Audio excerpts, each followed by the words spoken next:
কুড়িগ্রাম জেলা শাখার পক্ষ থেকে আপনাদের মন্দির পরিদর্শনের জন্য এসেছেন বাংলাদেশ জাতীয়তাবাদী দল কেন্দ্রীয় কমিটির সহ সাংগঠনিক সম্পাদক, কুড়িগ্রাম জেলার অহংকার, উলিপুর উপজেলার মাটি ও মানুষের নেতা, আপনাদের এলাকার কৃতি সন্তান,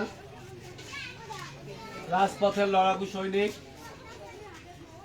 জননেতা আব্দুল খালেক ভাই।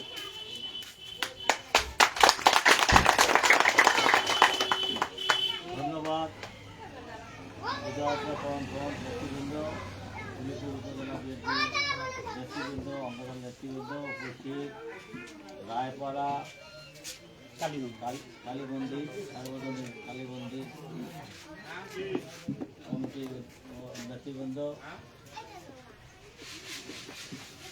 আপনাদের সকলকে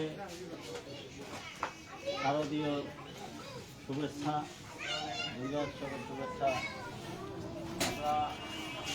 আমার বাড়ি রামদাস আপনাদের পাশেই।